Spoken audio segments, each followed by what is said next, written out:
First of all, what is a carcinoid? Carcinoids are neuroendocrine tumors, which are the tumors arising from specialized cells called neuroendocrine cells.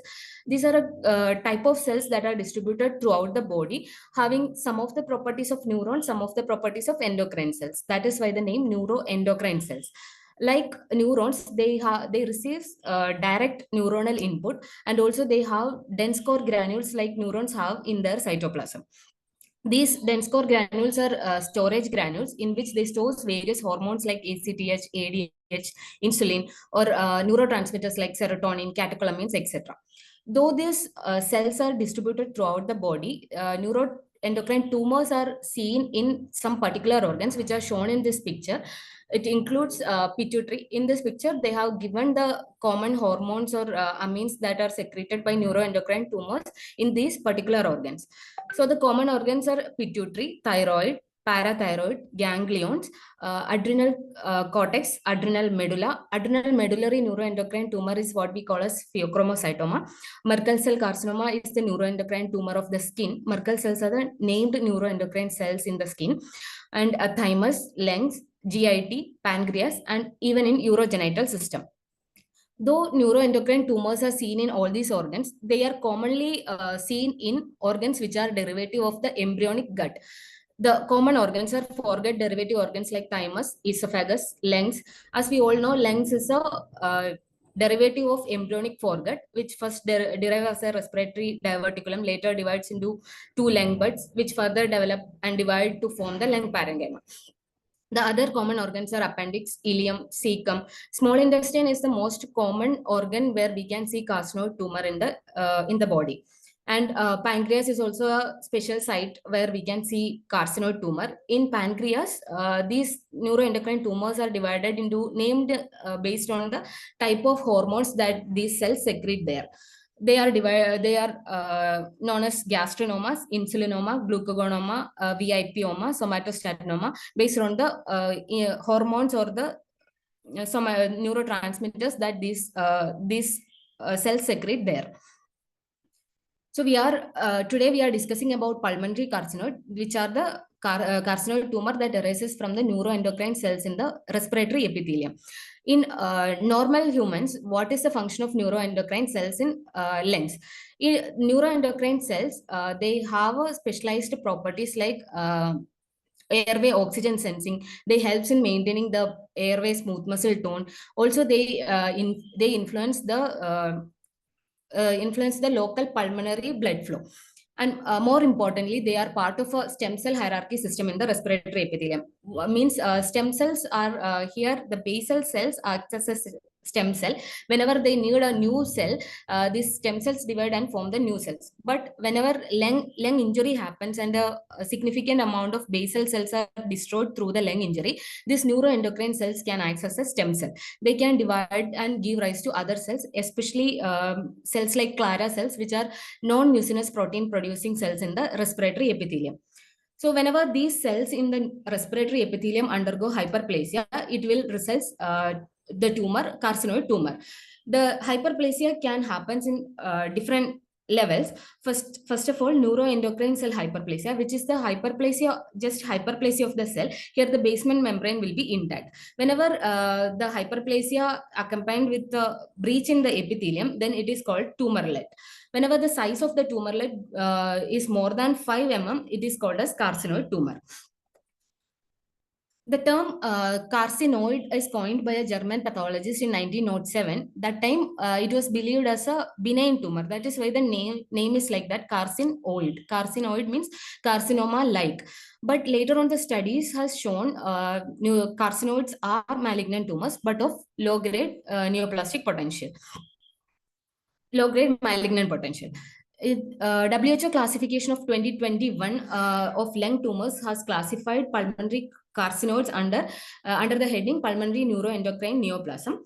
In this, neuroendocrine neoplasm are classified broadly into poorly differentiated and well-differentiated neuroendocrine neoplasm.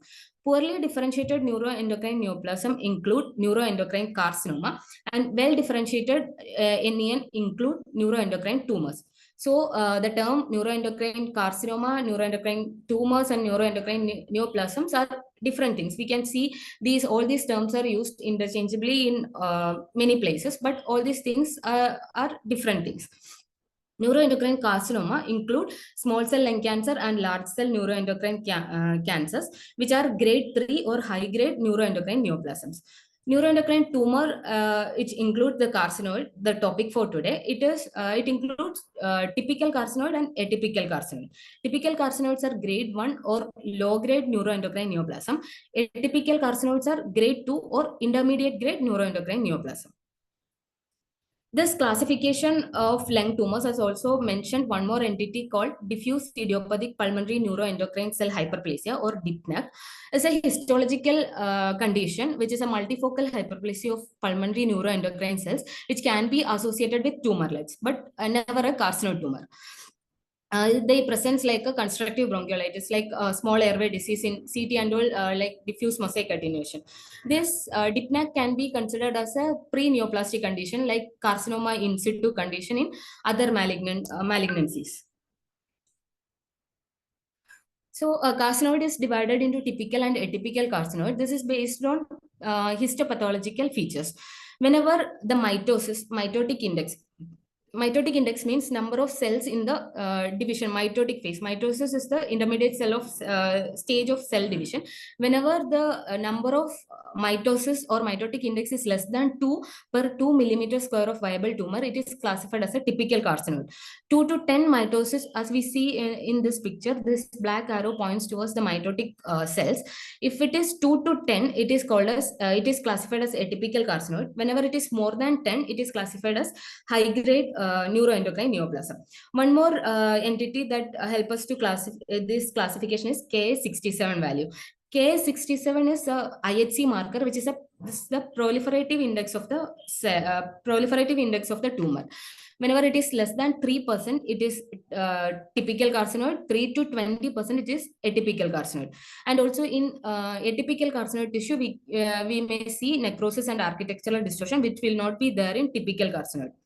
What is the importance of this division of typical and atypical is there is a high rate of local and distant metastasis, which is seen in atypical carcinoid. So if at all we'll get a diagnosis of atypical carcinoid, we will be more cautious about the treatment plan and also about the follow-up.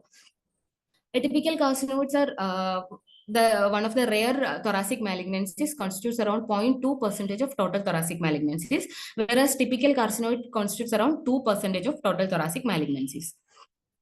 There is one more classification of WHO about the epithelial neuroendocrine neoplasm, which is published in 2022. There is a slight difference from the 2021 classification of lung tumors, in which well-differentiated neuroendocrine neoplasm, they haven't mentioned any the term carcinoid. They have divided into grade 1, grade 2, and grade 3. Grade 3 is the new addition. Grade 3 is there are mitosis more than 10, Ka67 more than 20, but the cytomorphology is neuroendocrine carcinoma cytomorphology is absent. But all the literatures related to pulmonary carcinoid still follows the 2021 classification of lung tumors for the pulmonary carcinoid. So we will also be dealing the topic according to that classification. In general, lung is the second most common site of carcinoid. The most common site is small intestine, GIT, and in GIT it is small intestine. It is a rare lung cancer, constitutes around 1 to 2% of lung tumors, and around 1/4, 20 to 25% of total neuroendocrine tumors in the body. Around 90% are typical carcinoids. Atypicals are rare, less than 10%. Coming to the demographic features, females have a slightly higher incidence of the lung carcinoids. It usually occur around the age of 50, 4 to 6 decade of life, and higher incidence is seen in white people. Though it is common around the age of 50, it is the most common type of lung cancer found in children and adolescents. Means lung tumors are very, very rare in children and young adults. But if at all we are finding a lung tumor in children or young adults, there is a high chance it to be a lung carcinoma. There is no association, proven association between lung carcinoid and smoking. Neuroendocrine carcinoma, there is a proven association with smoking. Smoking increases the risk of small cell and large cell neuroendocrine carcinoma, but there is no proven association between carcinoid and smoking, and also any other occupational lung exposure or any other chronic lung conditions. 10-year survival rate of typical carcinoid is around 90% and a typical carcinoid is around 60%. 5-year survival rate of metastatic carcinoid is around 75%. Carcinoids itself are rare and metastatic carcinoids are even more rare. The common site of metastasis in the case of pulmonary carcinoids are mediastinal lymph node and then the liver. Lymph node mets are seen in around 10% of typical carcinoid, whereas 35% in atypical carcinoid. In the first two slides, we discussed about the other sites where we can see carcinoids or neuroendocrine tumors. Why it is important means that carcinoid, the pulmonary carcinoid that we are dealing with, can be a part of syndromes like Men-1 syndrome. Men-1 syndrome is multiple neuroendocrine neoplasia, which presents like neuroendocrine tumors in variable sites like pituitary, pancreas, parathyroid. These three are the most common sites in Men-1 syndrome. But up to 5% of patients with Men-1 can harbor pulmonary carcinoid. So the disease that we are dealing with can be a part of the syndrome that we should keep in mind when we investigate these patients. If we see the incidence of neuroendocrine tumors in last 2 decades, it shows an increasing trend in the incidence. This graph shows the incidence of neuroendocrine tumors in various organs from the year of 1973 to 2012 in United States. It shows a clear increase in incidence in all the organs. Interestingly, it is more commonly, the increase in incidence is more common in lungs. It is partially because of the increased awareness about the tumor among the treating clinicians, and also due to the advent of investigations like DOTA scan, IHC markers, which help us to come to a definite diagnosis of carcinoma. Coming to clinical presentation, largely depend upon the site of occurrence of the tumor. Around 70% of the tumor are having central origin. Central origin means in the airways. Most common site is right lower lung. Some of the articles says it is in the right middle lobe, right bronchus intermedius. So whenever the something new is there in the airway reacts like cough. So the patient can present with long-standing cough, or whenever the tumor increase in size in larger enough to cause narrowing of the airway, it can cause wheezing. The wheezing will be a localized wheezing to that particular area or the particular segment of the lung. So the patient can present with the difficult to treat asthma, like chronic cough, chronic wheezing, like that. And also this carcinoids are highly vascular tumor, hence patient can present with hemoptysis. Hemoptysis is usually streaky hemoptysis of long standing. Massive hemoptysis are very rare. Massive hemoptysis always give a clue like malignant, more high-grade malignancies that are infiltrating to the airway presents with massive hemoptysis.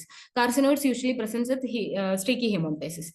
Even though all these cough, wheezing, hemoptysis can be the presenting symptom, the acute presentation or acute worsening can be due to the collapse of the lung segments. These tumors can fall upon, like this can be like a polyp at times. So it can fall on the adjacent small segmental airways and cause the collapse of the segments of the lung, or some mucus plug or some secretions pool over this tumor can cause the collapse of the particular segment.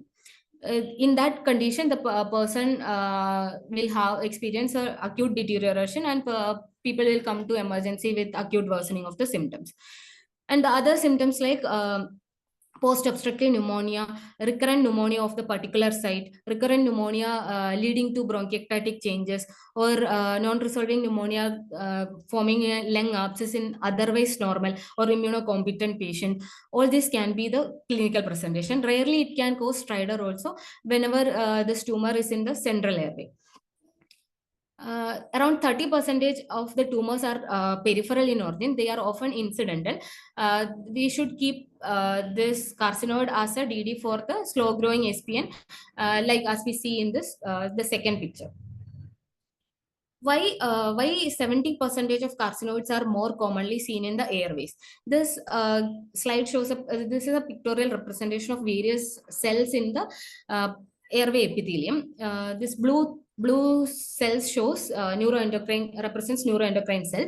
As we see, they are present in the trachea, bronchiole, and not in the alveolus. And they are also present in the alveolar duct junction, that is a part between the alveolus and respiratory bronchiole.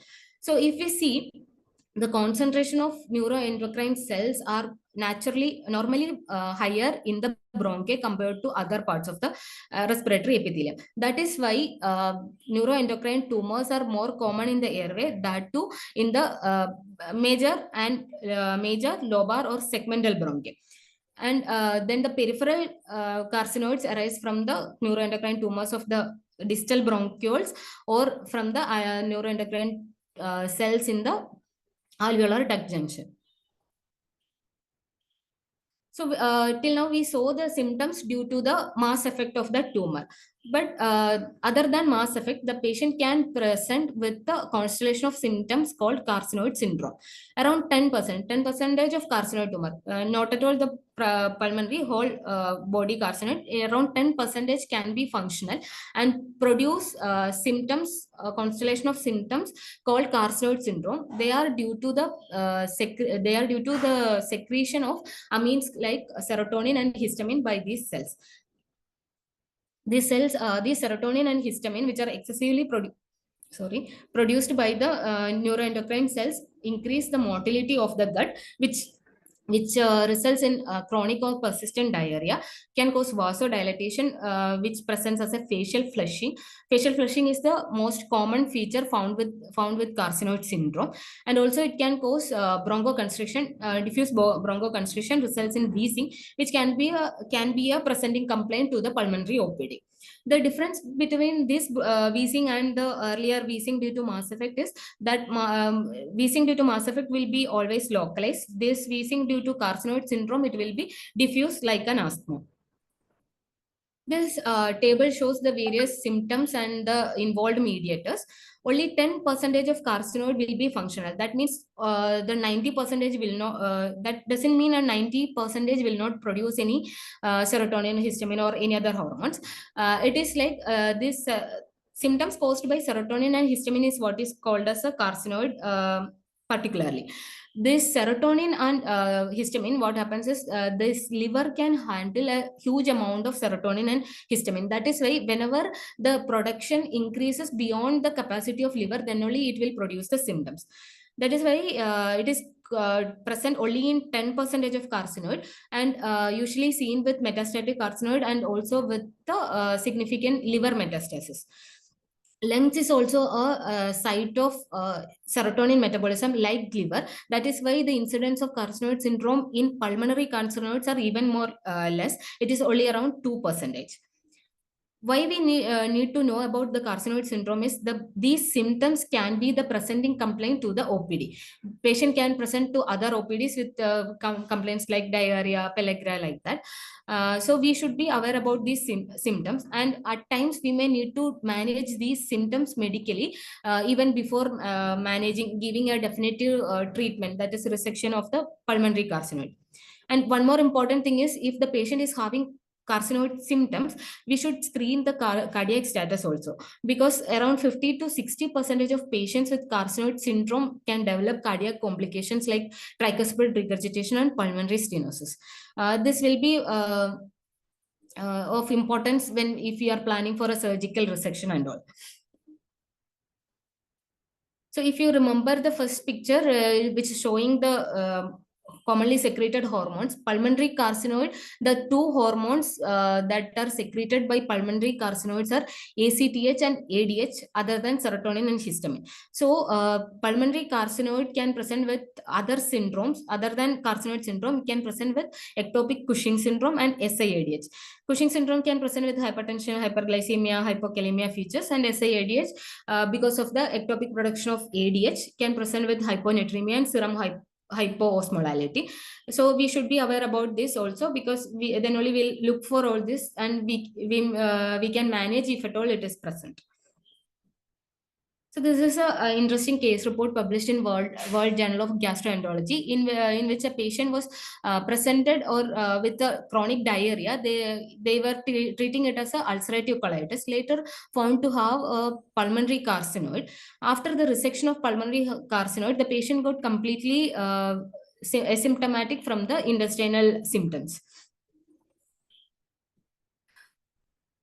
Coming to the investigations for the any respiratory symptoms, the first investigation of choice will be imaging. That it will be chest X-ray. There are no definitive findings in chest X-ray for a carcinoid, but we can see findings related to mass lesions in the airway or in the parenchyma. Like this, in the first picture, there is a homogeneous opacity in the trachea, which is causing the narrowing of the central airway. In the second picture, we can see the collapse of the right middle lobe. All these things, collapse of a particular segment always raises the suspicion of some blockade in that airway.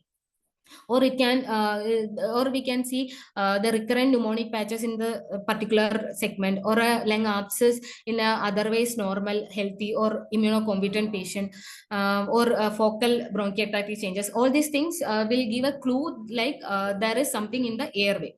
So if at all we are suspecting the airway, the chest X-ray often can be normal also.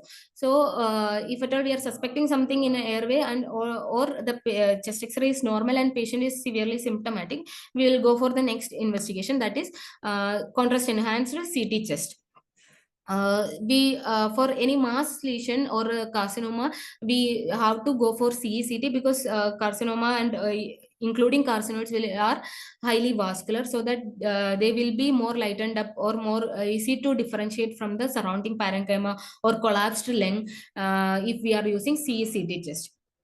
Around 70% of bronchial carcinoids are central, as we discussed. We can see it can be like well-defined round or ovoid lesion, or sometimes it can be lobulated. It can even present like hilar or perihilar mass, or peripheral nodule like a SPM. Then we can find the same features of related to bronchial obstruction also in CT, like recurrent pneumonia, bronchiectasis changes, etc. Hilar and mediastinal lymphadenopathy can be due to metastasis, but it can be, if at all there is a history of recurrent pneumonia, it can be due to the hyperplasia related to the pneumonia also. This endobronchial carcinoid that we see, or we incidentally found out in some bronchoscopy or something, can be a iceberg lesion. Like there can be a dominant extraluminal component for the endobronchial lesion. This also can be evaluated in CECT chest. There can be eccentric calcification also in carcinoid. Not always present, but there can be. Another imaging modality which is useful in investigating carcinoid is MR imaging. MR imaging is typically useful in abdominal carcinoids, or when we are suspecting an abdominal metastasis, because abdomen is mainly of solid organs like liver. MR imaging will help us to help us to differentiate this carcinoid, this highly vascular carcinoid, from the surrounding solid organs in abdominal carcinoids. This is a bronchoscopic picture. In the first picture, it shows a mucus plug. Second picture, after removal of mucus plug, there is a smooth rounded mass with smooth surface. This is a right lower lobe obstructing the right lower lobe segmental bronchi. After the third picture is after the resection. After the resection, it is seen like we are able to see all the segmental bronchi. Segmental bronchi are opened up. This is the imaging, CT imaging at the time of presentation of this patient, which shows the consolidative changes in the right lower lobe, and also bronchoceal changes due to the of obstruction for the airway secretion drainage by the tumor. So whenever we identify something in the airway, the next step is bronchoscopy. Bronchoscopy and biopsy and histopathological examination is the gold standard for the diagnosis of carcinoids. Bronchoscopic appearance of carcinoid can be different in different patients. It can be like this, smooth round mass with smooth edges. It can be like this, the second picture, lobulated mass, lobulated surface with the polyp-like structure with a large mass attached to the airway with a stalk-like base. It can be like this, lobulated surface and highly vascular, rich in blood vessels and the surface, or it can be like this. There is like no a single mass as such. There is a lobulated surface through spreading over an area. This is a picture of the last one is a picture of a typical carcinoid. First one is a picture of a typical carcinoid. From the appearance itself, we can assume the grade of the tumor, but it is not sure unless it is examined and reported by a pathologist. But even if we identified some tumor in bronchoscopy, it is not confirmatory of a carcinoid, because endobronchial mass can be due to n number of causes. Like many of benign tumors and malignant tumors can present with endobronchial mass. Carcinoid is just one differential diagnosis in that. So we have to go for biopsy. Biopsy can be, if it is airway is in the airway, we can go for FOB plus biopsy. Any of the biopsy instruments like biopsy forceps we can use. Or if it is like a single mass, we can try the resection, like snaring. In this picture shows the snaring of that mass.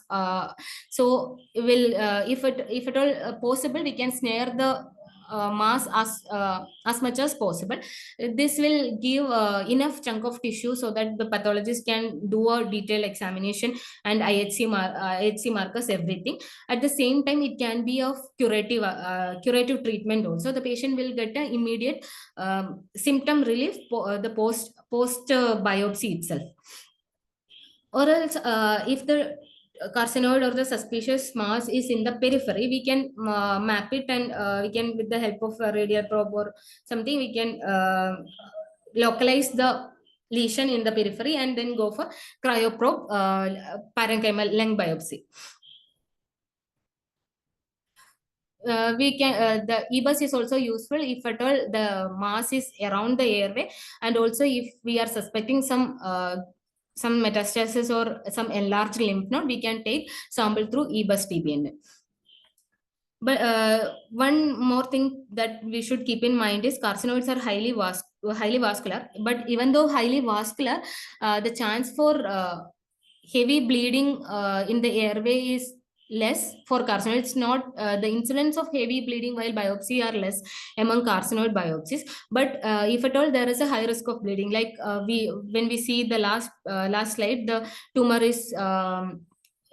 is angry looking, like so many blood vessels, or the patient is elderly with long-term anticoagulation or antiplatelet therapy, and if at all these features are there and we are anticipating high risk of bleeding, we can go for rigid bronchoscopy even for biopsy, so that if at all the bleeding happens, we can get a good control over the bleeding.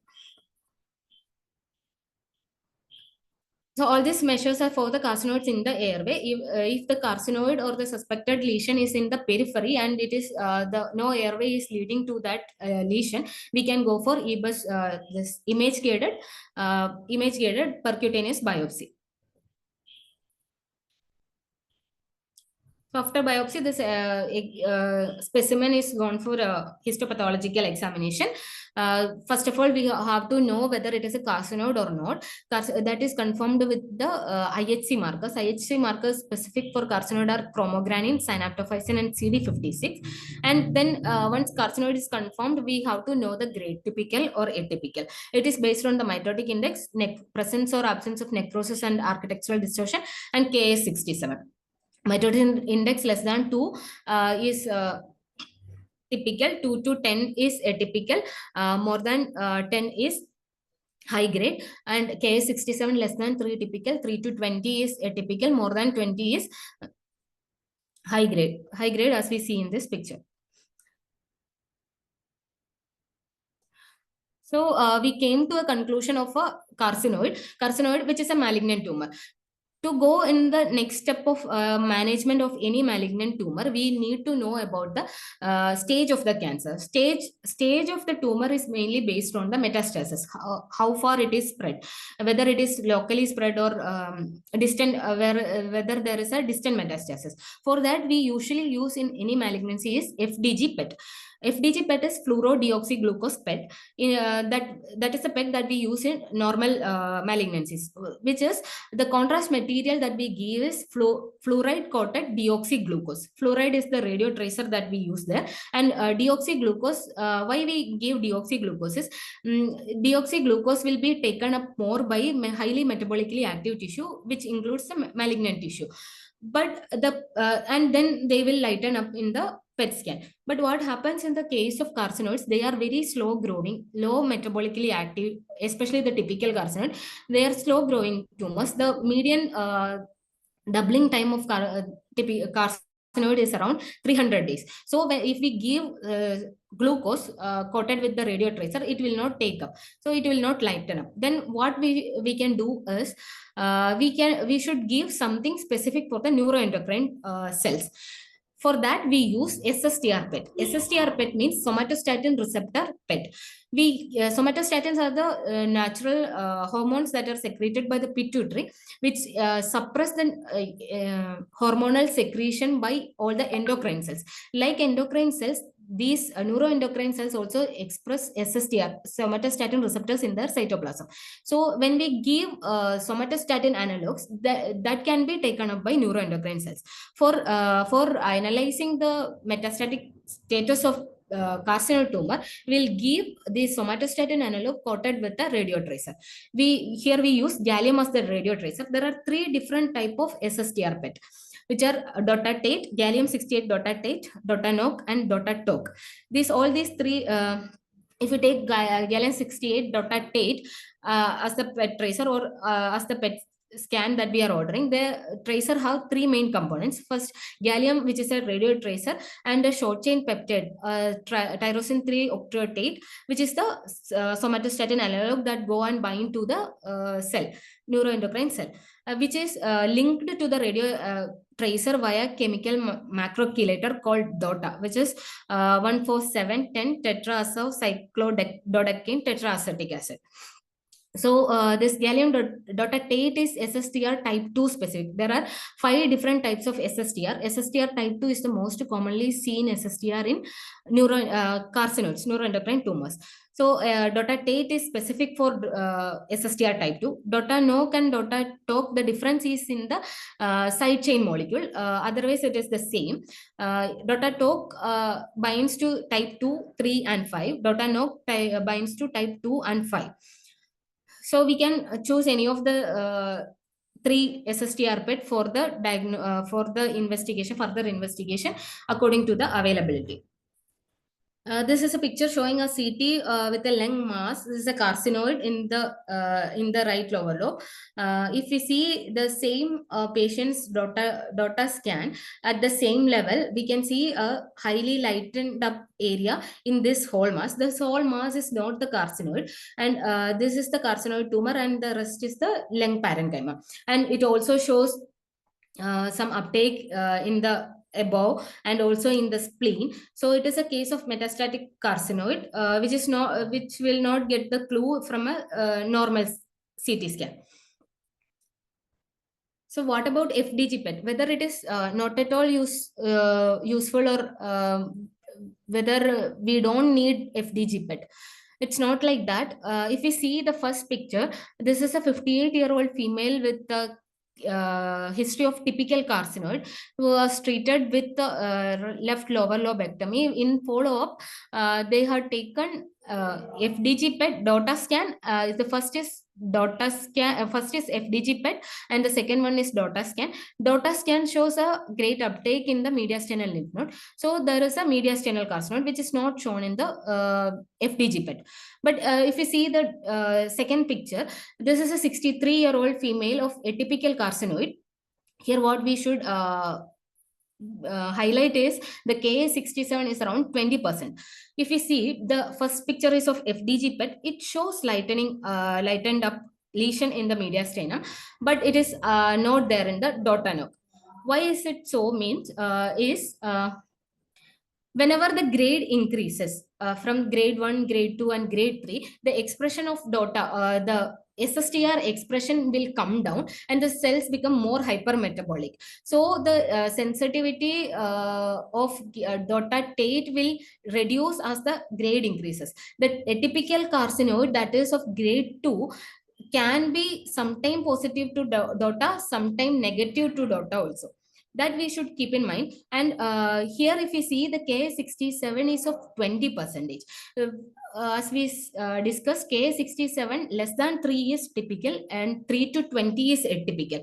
But the aggressiveness or metabolism will not be the same even if the K67 is 4% and K67 is 20%. Both 4% and 20% are both are classified under atypical carcinoid, but the aggressiveness will be different.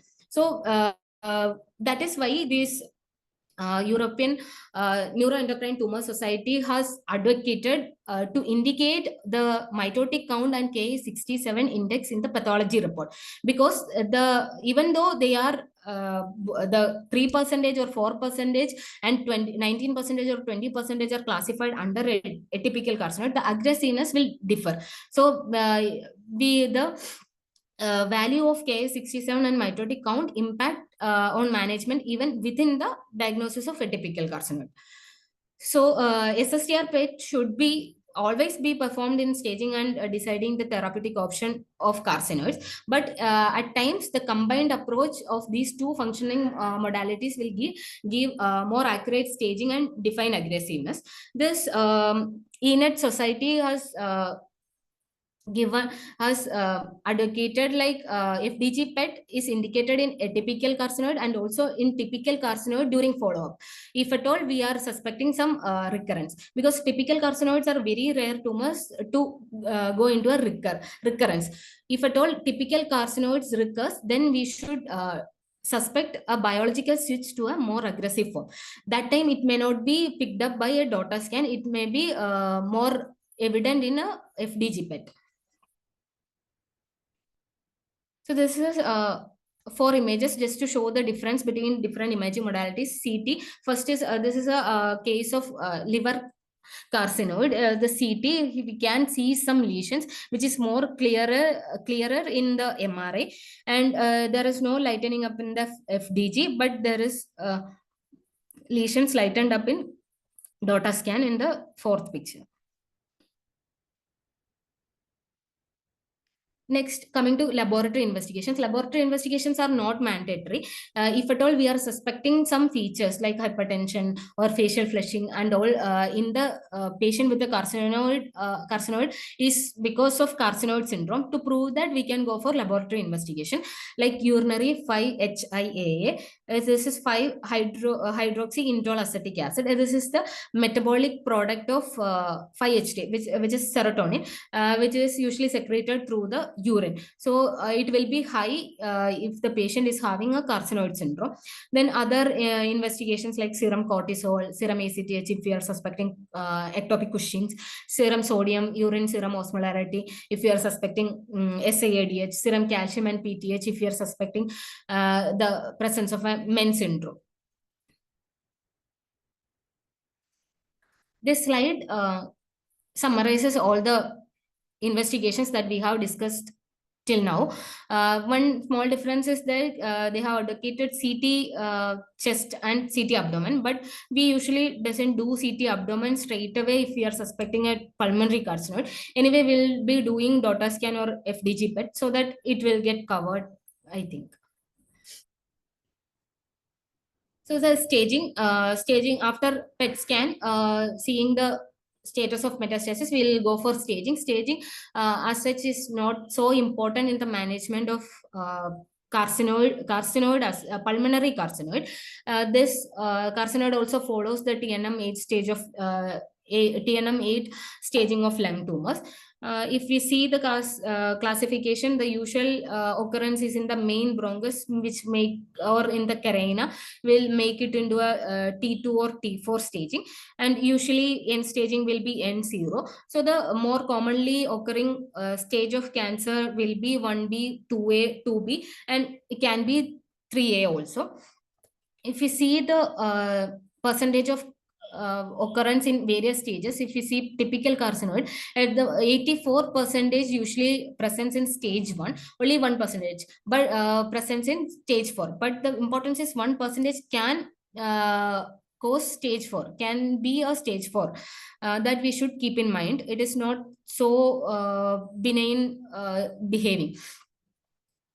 In atypical carcinoid, around 52% can present with stage 1, and around 4% will be of stage 4.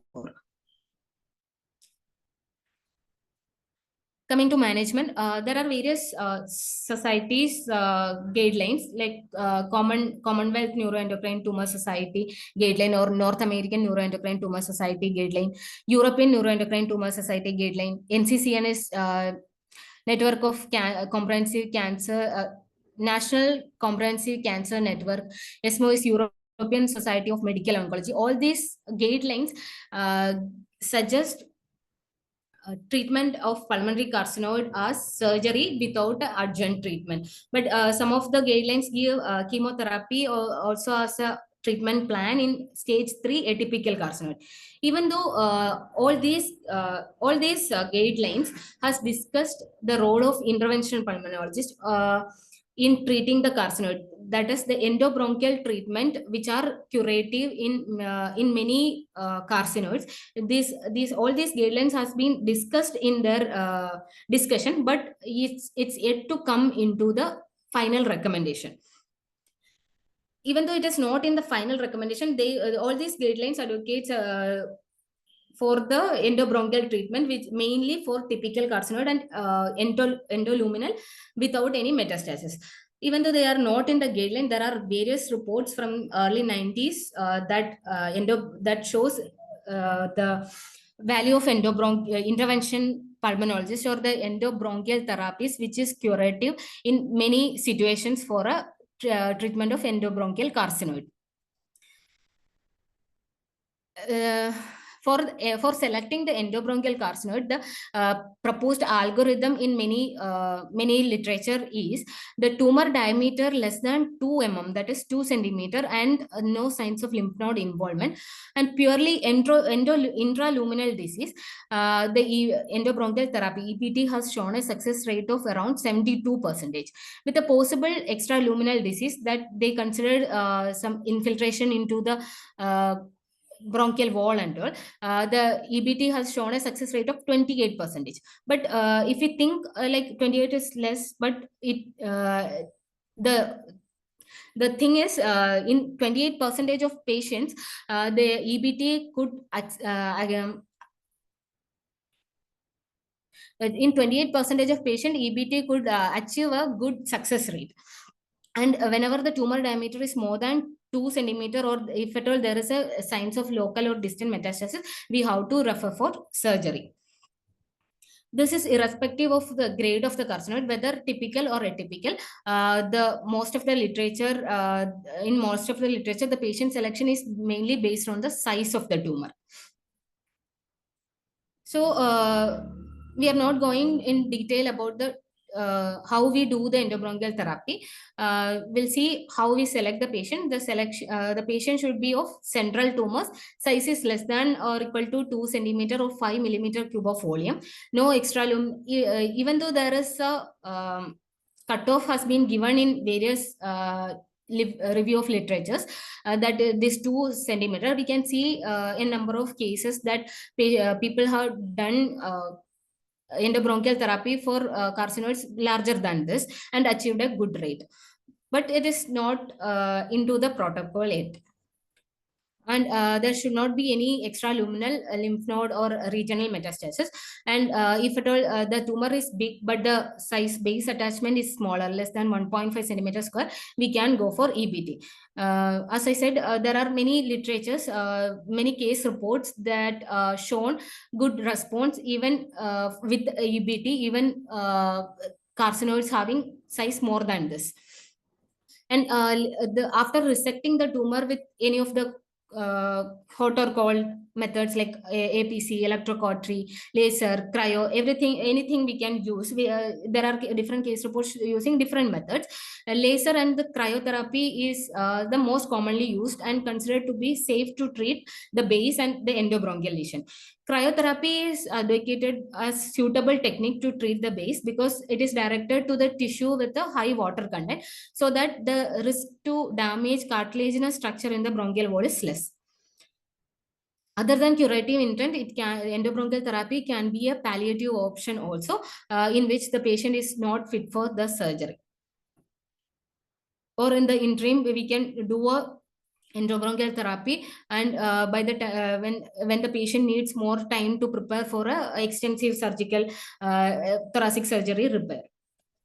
So this is a picture showing of a carcinoid in the carina, which is treated by a cryospray.